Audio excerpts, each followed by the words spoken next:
AI in recruiting, the good, the bad, the ugly. Welcome to the audio version of Let's Humanize the Workplace. My guest speaker for today is Maikel Groenewoud, who is a manager at EY Consulting.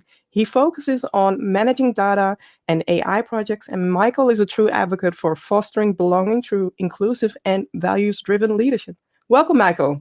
Yes, thank you, Vivian, for Did the warm I welcome. forget something in your bio? No, it sounds good. Yeah, it's data science and AI. Mm-hmm.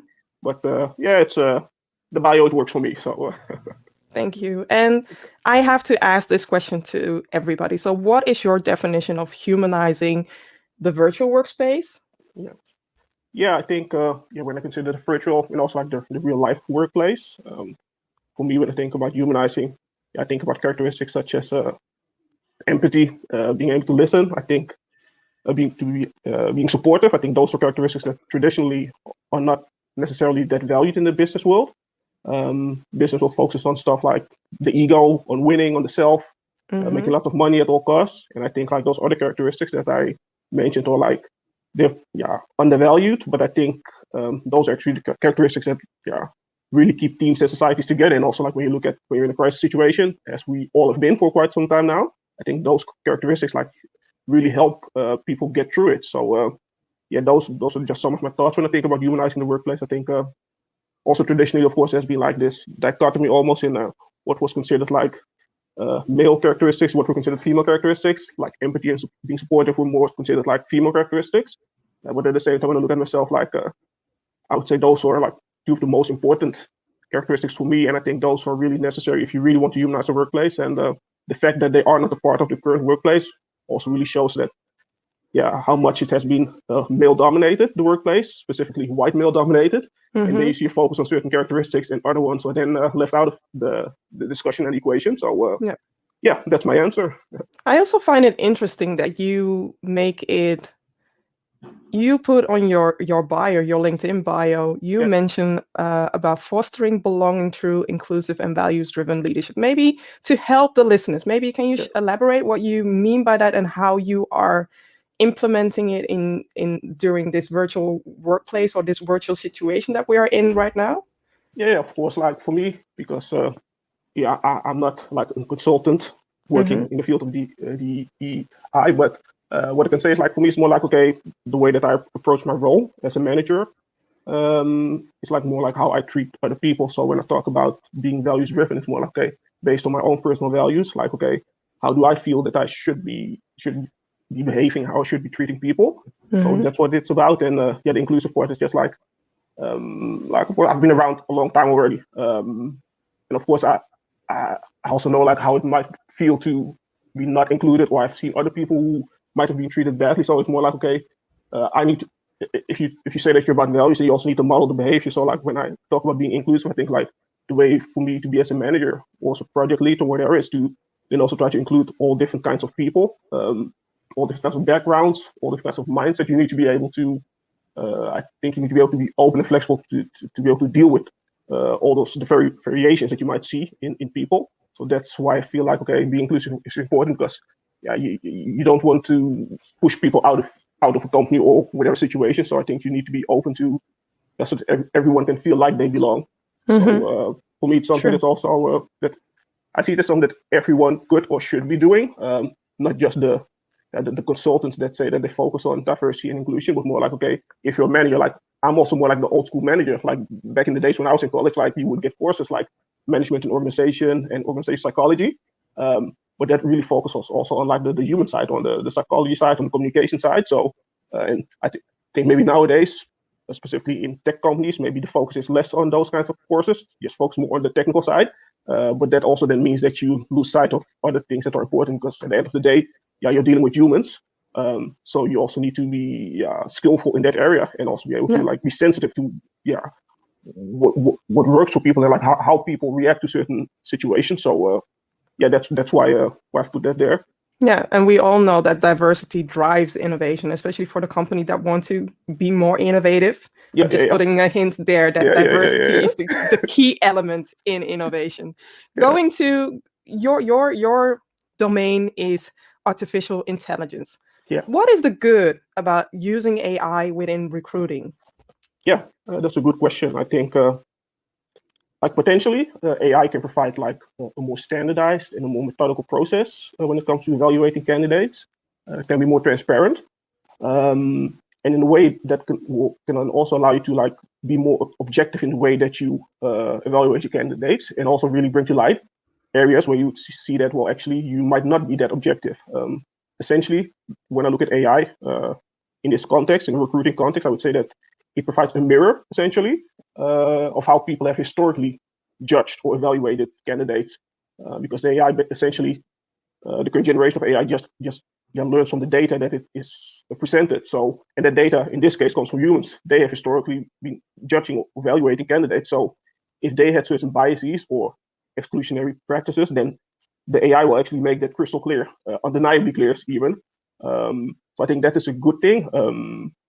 And there's also, of course, a danger there, because like if it learns from what people have done in the past, of course, if it's left unchecked, if there's no supervision, then we'll just repeat those same patterns over and over again. So that's of course also a danger there. But then again, like I think technology does not come into existence within a vacuum. So essentially, there are always humans there. So if people then make the choice not to supervise it, then that also tells you a lot about the people. So That's very interesting. And I'm also curious to why it is important for leaders to pay attention of the ethical use of AI in recruiting. What should leaders be knowing, or what should leaders be doing? I think things that leaders need to look at is that if left unchecked, the AI, then like I said, like you will essentially be repeating the same patterns or the same nonsense that has been historically there. I think the word bias is used a lot, but bias is the nice word. What we're actually talking about is racism and sexism and all those other isms. They will just be repeated if you just train the system based on all data without any thought in it or without any supervision. So I think that's a reason for leaders to be mindful of the ethical side. You don't want to repeat that. And the other thing is that when you use technology like this, it can standardize things, it can make it more methodical. But at the same time, you don't want to reduce people, you don't want to reduce humans to just numbers or data points. There's always a story behind the data. And I think that's also something that you need to consider, like, okay, regardless of the outcomes of the system, there's still like a human behind it. And this provides you maybe a snapshot, or might provide you some input about the person, but that does not necessarily have to be the whole story. So I think those are things that I think would be important for leaders to keep in mind when using the technology in this context, specifically the ethical things that they need to consider. I'm also curious, if I am going as a company or as a leader, if I want to purchase a certain software that is helping me with the mirror aspect, so helping me see the man in the mirror to prevent the bias. How will I know if this tool or the software will support me in my decision to become more in my decision to amplify DEI within the company? I think that really has to do with the person using the technology, like whether it will assist you or not. Because, like, for instance, I think there's a lot of talk about bias in AI, and I actually personally think that's also a lot of deflection tactic. Because, like, when you talk about the bias in the AI, as if that's the problem, that also means that you're not talking about the humans. But like I said, like, AI didn't just come into existence. Like, the bias that it learned from data, and the data came from humans, so it learned the bias from humans. If people don't supervise the technology, then that's also on humans, because AI isn't going to supervise itself. So in so many areas you see humans, and so I think, like, when people try to point to the bias in AI, I'm like, it's a deflection tactic. You're not talking about the real issue. And also, like, even if you want to talk about bias in AI, actually, by its very nature, it's actually way easier to make bias transparent in AI than in humans, because in humans you always get a discussion, well, no, I didn't do that, or I was looking at something else, blah blah blah. But in AI, it's like you just look at the statistical pattern. So basically the system tells you, like, no matter what you said, this is what I see, and I'm looking at your own data. So, and then when it's transparent, like your question, like, okay, how will you know if it can support you? It really has to do with you yourself as a leader, because, like, if you've looked at it, for instance, and you've determined a bias, then you as a leader or as a company need to ask yourself the question, like, okay, am I okay with what I found? That there's a big difference in hiring, or do I want to do something about it? If you decide to not do something about it, then okay, but later on you might need to explain yourself then if people find out, because then they see, like, okay, there's a big bias in there. You knew about it and you did nothing. But another situation can also be like if you actually don't use the technology, and then maybe later on there isn't a bias, or there could be a bias, but then people can also question like, okay, didn't you even care, or are you not even aware of the fact that this might be something that you would need to look at? So I think like, yeah, it is just a tool, and like how it can support you. Yeah, it can support you, but it really has to do with like, okay, your own intentions and your own mindsets. Because even if there's bias, isn't necessarily a bad thing. It's more like, okay, if you're transparent, like, and aware of the fact that there's a bias and it's documented, then you know, like, okay, maybe in this situation I can use this technology, but maybe in other situations I can't. For instance, like if I make a recruiting tool and it's based on people from the Netherlands only, then maybe it only works well for people in the Netherlands. And when I would try to apply it in other countries, maybe it doesn't work that well. And if you're transparent about like the training data that was used, then okay, then when someone wants to use, then you know that. But for instance, you can also market it and say like, okay, this works for everyone. We've tested with a lot of people, so you can apply it in South America or in Australia or in Russia, or whatever. But yet, you don't necessarily know if it will work there. So that's why I say like, bias isn't necessarily a bad thing, but as long as you are transparent about it and you actually follow the methodical work process, because yeah, you can check to see like, okay, what is the composition of my input data, and I think also important, like even regardless of your input data, you can also test at the end, like, okay, you have a model and try to see, like, okay, how does it actually function with different groups of interest? Do men and women, for instance, have equal opportunity? Do people with a different ethnic background have an equal opportunity when it comes to like the recruiting process that you've now done through an AI system? You can check at the end also to see like if the outcomes are the same. So yeah, I think it really has to do with the mindset of the person itself. Like, okay, if it can help you or not. If you want it to help you, then it can, and if you don't at all, then it won't. You mentioned something about what people are saying about AI as a deflection method. Yeah. Is that a way for people to just say, okay, we cannot use AI because it cannot decrease the bias in recruiting, so therefore we cannot amplify DEI or diversity, equity, and inclusion in our company? Is that? That can also be that they would do it like that and say like, okay, no, for that reason we cannot use it. Exactly. But exactly, it would actually make your bad stuff transparent, and once it's transparent, then yeah, you feel like, okay, then you really need to do something about it because people know about it then. So I think that can be an issue there, because people are always like conservative and reluctant to embrace new technologies because everyone sees themselves as a big professional.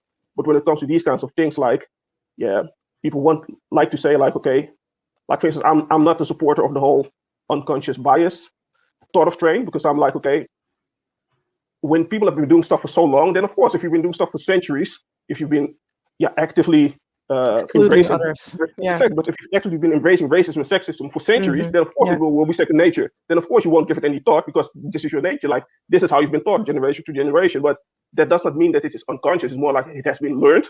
It has been so rooted that it has become part of your nature, of your whole society. But that's a different thing than unconscious bias. So I think, yeah, if you would then use, that could be a way to say like, hey, I'm not going to use the AI because, well, actually it will make everything clear. Because that's the thing with the technology, because even though it's called artificial intelligence, that also is kind of misleading because there's actually no real understanding in the current generation of AI. But what it does do is look at statistical patterns and correlations. So it will statistically show you with a certain significance level that, well, actually, I see quite clearly that there's a bias here, that you are quite clearly benefiting certain people while disadvantaging other people's. So yeah, that could be a way. And I think another thing that I also see is that sometimes like maybe stuff goes wrong, and instead of looking at themselves, then they say like, okay, it wasn't us, it was the technology. There's a bias in the technology. But like I said, like it does not come out of nowhere. Like, people create the systems, the data in this context specifically, that also comes from people. And if people choose not to supervise it or not to test it for different groups, then again, that's people doing that. So yeah, I think it's that's why I think like it's easy to use it as a deflection. But when you really know about AI, then you say like, well, actually, it's just a mirror, and it's actually way easier to determine the bias in the AI and try to do something about it than to do something about the bias that is in people. Exactly, because can you maybe share examples of how painful AI can be if the negative version is implemented within the tool? So maybe share some examples of what people can witness as a negative thing for it to block a company from amplifying DEI. Yeah. If, for instance, like an example could be like, indeed, like when you do it in recruiting to determine like, okay, whether someone will get a job or not, but also maybe when you're judging loan applications, for instance, like because you also like historically also have inequity there, that certain people would get a loan more easily than other people, and how they can work. Like maybe you would say like, okay, I don't want to build a system that is that will discriminate between people. So I don't want it to discriminate between men and women, and I don't want the system to discriminate between white and between black people and other people. And then you might say, like, okay, I'm going to train the system, but I'm going to remove those characteristics. I'm not going to include the gender. I'm not going to include the race. And some people then think like, well, okay, then I'm done. So the system cannot end up being racist or sexist or whatever. But the reality is like the way stuff works is like there are also other variables or other characteristics that can be related to that. So you might not have the race, but based on other characteristics, you can actually, to a certain degree of certainty, say, like, okay, I'm pretty certain that will be a white person or a black person or whatever person, exactly. or man or woman. So those are things that you then need to think about. And it also has a lot to do with the fact that how technology has evolved. Now, like nowadays, everyone is talking about like big data. So everyone thinks like, okay, if there's so much data, like if I have a lot of data, then it's okay. But actually, you still need to look at like, okay, the quality of the data and the composition of the data. Back in the days, like we didn't have big data, we didn't have the cloud computing, so you always had small data sets. And when you have a small sample, for instance, in statistics, then you always need to look at like, okay, is it a good representation of the bigger population? Are all the characteristics, are they properly represented? So yeah, back in the days, that was really part of the thinking. And now with the whole big data, it seems to have gotten lost even more. And yeah, that really has to do with like, okay, are you really following like a real scientific process or real methodical process or not? Because these are actually fundamental things that seem to have been forgotten in this big data AI age. Yeah. I also have to share some context for the next question I'm about to ask Maikel. So on the evening of Wednesday, December 2nd, Timnit Gebru, who is a co-lead of Google, or who was the co-lead of Google ethical AI team, announced via Twitter that the company has forced her out. Gebru, a widely respected leader in the AI ethics research, is known for co-authoring a groundbreaking paper that showed facial recognition to be less accurate at identifying women and people of color, which means it can end up as discrimination against them. She also co-founded the Black in AI Affinity Group and champions diversity in the tech industry.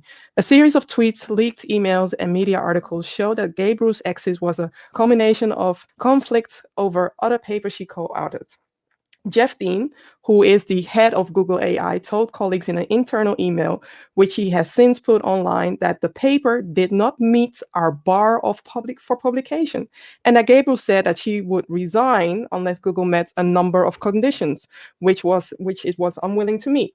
Gabriel tweeted that she had asked to negotiate a last day for her employment after she got back from a vacation. So this all took place during her vacation.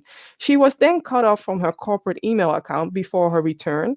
And there was a lot of back and forth regarding Timnit being fired or Timnit leaving the company. Eventually, a few weeks later, Google CEO Sundar Pichai said he was sorry about the way the company fired prominent AI ethics co-lead Timnit Gebru. He also said that he accepts the responsibility of working to restore the trust of the Google employees, and that the company is now considering the implementation of, listen up, de-escalation strategies. He concluded his comments about why Google fired one of the best known Black female AI researchers in the world by stating that the company treats diversity as a priority. In response to the memo, Gabriel said that Pichai comments play to the trope that she's the angry Black woman and called the content dehumanizing people, dehumanizing. So what I want to know from Maikel is, given what happened to Timnit Gebru at Google, are you hopeful for the fight to end bias in AI?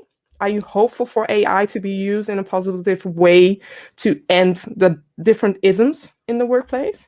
I think what the situation shows, and of course, even though like I'm looking as outside in, I think what you do see is like this shows that for me, like that bias in AI is again not really the issue. It's again really bias in humans, like the way people treat each other, the way the communication was handled, for instance, in this specific situation.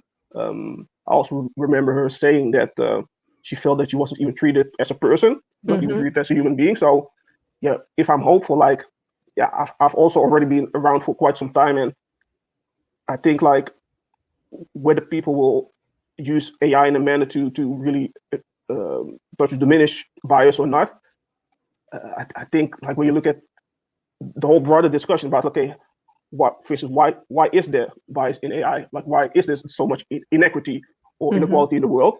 Then it's going to be a very long journey still. And I think like AI is just a tool.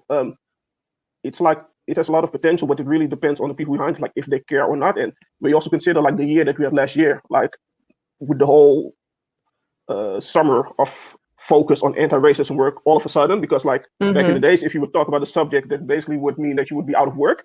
Yes. But last year it became politic, it became popular, it became safe, to quote Martin Luther King's words from long ago. Now all of a sudden it was cool to do that, to be that, all about that. But even after that year, to see like how the communication was done in this specific case, it also shows that either people haven't learned anything or they just don't care.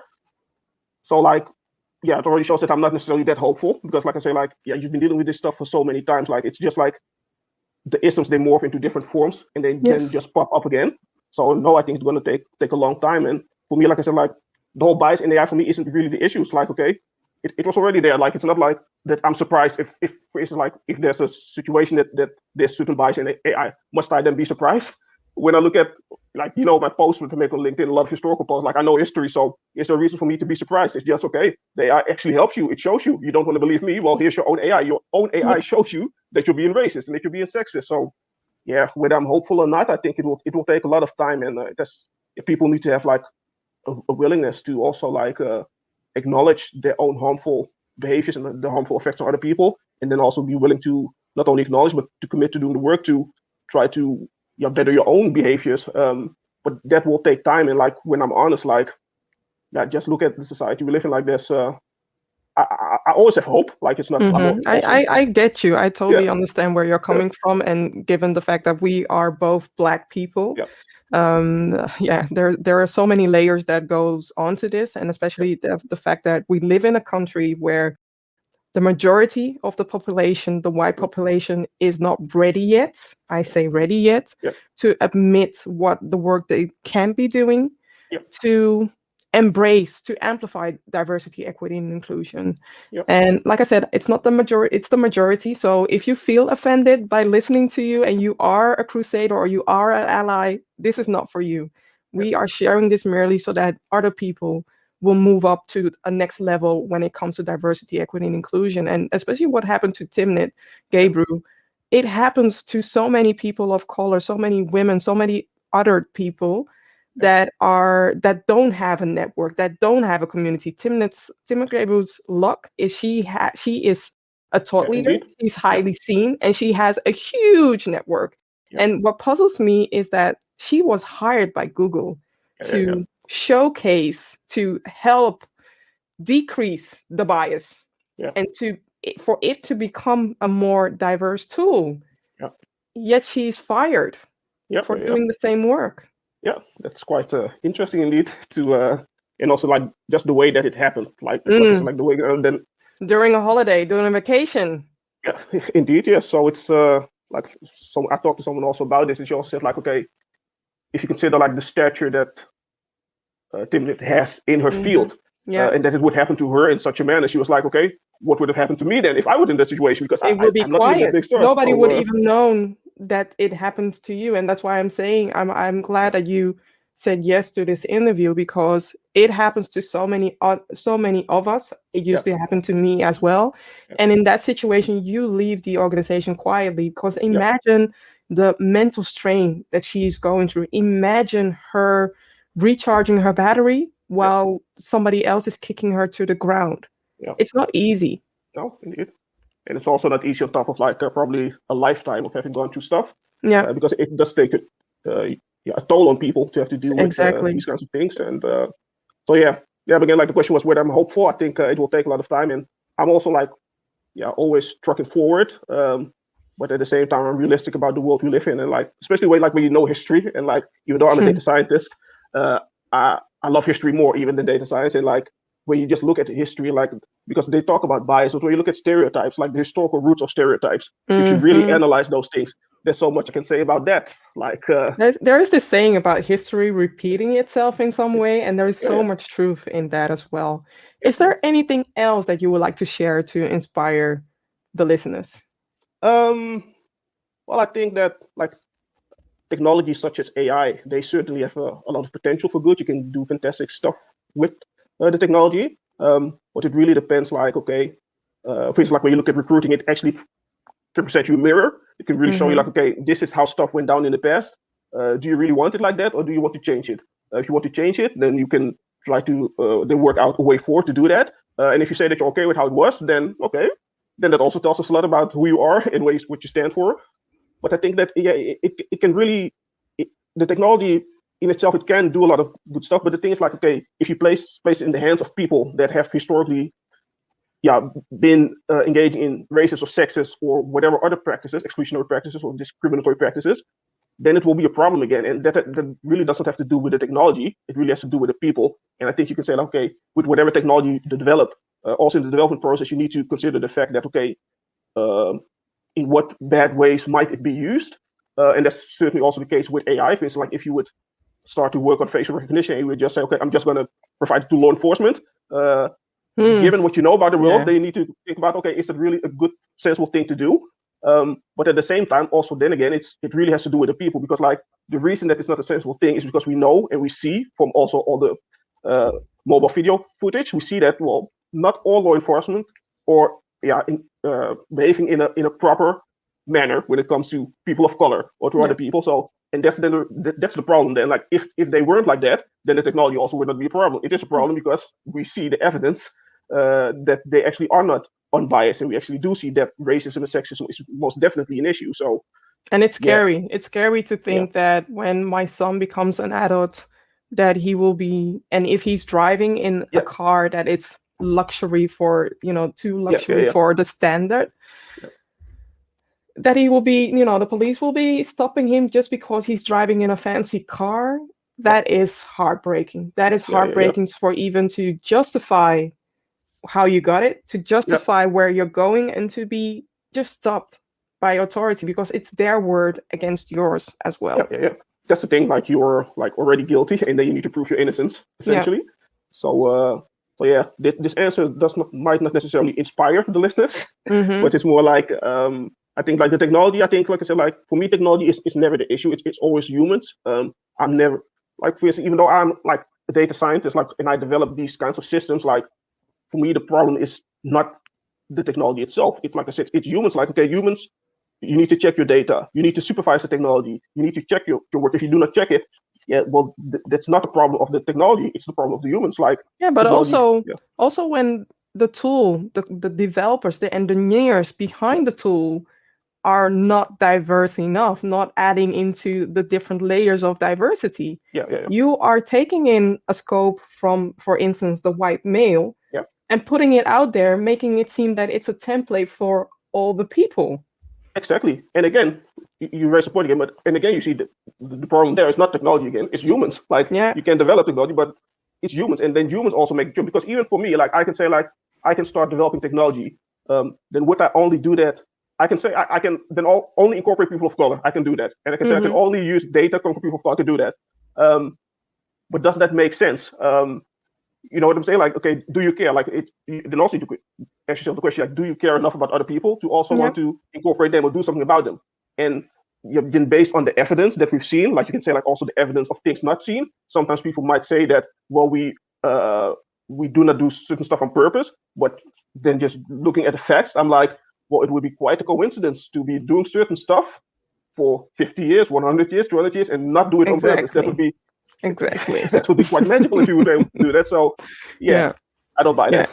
I get that. I get that. As a final question, what is your wish for 2025 when it comes to humanizing the workplace and AI in recruiting? Well, 2025 is quite soon actually already. And like I said, like, I've also been around for quite a while. So to be honest, my wish, of course, I would wish that there would be more room in the workplaces for also those other values, like I talked about, like empathy and being supportive, and just like not only have to focus on the self and trying to make as much money as possible, but also really to also consider like the fact that you're dealing with humans, you're not dealing with numbers. So that would be my wish, but realistically, like, I've been around for such a long time, and like I said, I study history. I do not see that actually happening in these few years. So it will take way longer. And yeah, my wish for AI in recruiting. Yeah, I don't necessarily have a wish for AI in recruiting. Like I work with the technology in general. Recruiting is one application.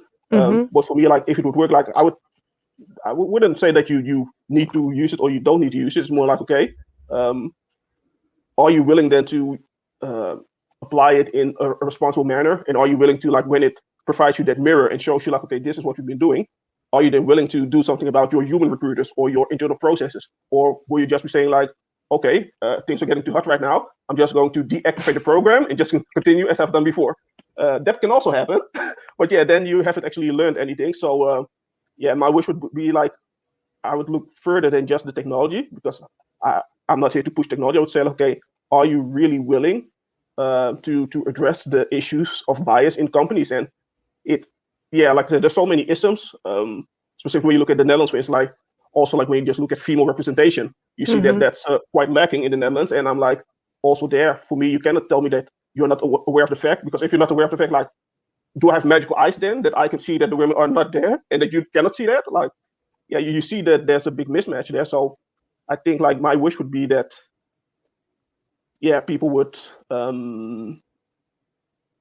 yeah, basically stop with the fakeness and stop. I think the technology, I think, even though of course you contacted me to talk about technology, but I think like when you also look at my answers, like all the issues that I'm basically talking about are not technology issues. It has all to do with people and mindsets, behaviors, unwillingness to really look at the way that they've historically been behaving and treating others.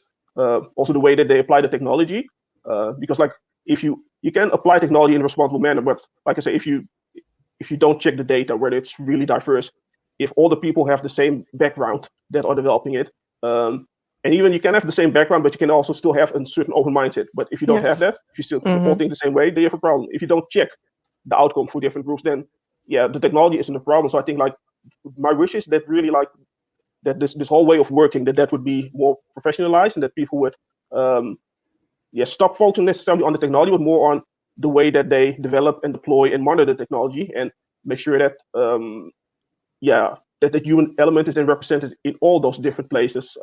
Because I think that's the problem with the technology. The technology itself, yeah, it doesn't do that much new actually. The main thing that it does is provide a mirror, and that might be uncomfortable. People just don't want to see that, don't want to know it. But I don't think that the AI there is really, like, even like if companies use AI now in recruitment, yeah, the only reason that it might be an issue is because all the human factors that we've talked about, that is like the main reason that it would be an issue. Because if all those other things were, yeah, dealt with, then yeah, this would not even be a real issue. So yeah. Thank you, Maikel. Thank you for agreeing to have this conversation. And I learned so much from this conversation, and also for the listeners. If you want to connect with Maikel, he can be found on LinkedIn, where he educates people about the history, making comparisons about what's happening, way back in the day, what's happening now, and where it stems from. I have really appreciated Maikel's honesty, really appreciated Maikel's truth when it comes to supporting those that are willing to listen and learn and to do better. And that's why I invited him here. So thank you all for listening to this special episode of Let's Humanize the Workplace. And until the next time, bye.